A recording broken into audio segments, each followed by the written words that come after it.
நீங்க இன்னைக்கு தெரிஞ்சுக்க வேண்டிய 5 முக்கிய செய்திகள்.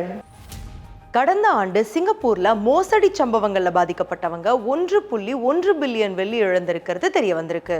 ஒரே ஆண்டுல இவ்வளவு இழப்பு ஏற்பட்டது இதுதான் முதல் முறை. தனியார் வீடுகளுக்கு மாறும் வீடமைப்பு வளர்ச்சி கழக வீட்டு உரிமையாளர்களுடைய எண்ணிக்கை 2024ஆம் ஆண்டு அதிகரிச்சது. தனியார் வீட்டுடைய விலை, வீட்டுக்கடன் விகிதம் ஆகியவற்றை விட வீடமைப்பு வளர்ச்சி கழக வீடுகளுடைய விலையும் வீட்டுக்கடன் விகிதமும் விரைவாக ஏற்றம் கண்டதுதான் இதுக்கு காரணம்.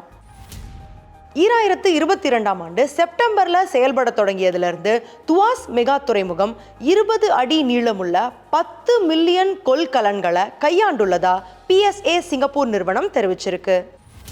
சாலையில குழந்தைகளுடைய பாதுகாப்பை மேம்படுத்தும் முயற்சியா KK மகளிர் சிறார் மருத்துவமனை புதிய திட்டத்தை அறிமுகப்படுத்தி இருக்கு. அதன்படி குழந்தைகளை எதிர்பார்க்கும் பெற்றோர்களுக்கு அம்மருத்துவமனை கார் பாதுகாப்பு இருக்கைய கடனா வழங்க இருக்கு.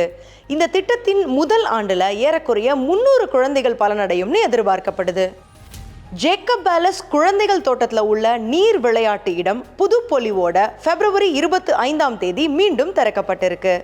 சிங்கப்பூர் பூமலையில இருக்கிற அந்த நீர் விளையாட்டு இடம் புதுப்பிப்பு பணிகளுக்காக கடந்த 2019ஆம் ஆண்டுல இருந்து மூடப்பட்டிருந்துச்சு. தற்போது அது முன்பை விட 500 சதுர மீட்டர் பரப்பளவுக்கு பெரிதாக்கப்பட்டுள்ளதா தேசிய பூங்கா கழகம் தெரிவிச்சிருக்கு. மேலும் பல முக்கிய செய்திகளை உடனுக்குடன் தெரிஞ்சுக்கிறதுக்கு தமிழ் முரசின் செயலியா பதிவிறக்கம் செய்யுங்க. தமிழ் முரசுக்காக லாவண்யா வீரராகவன்.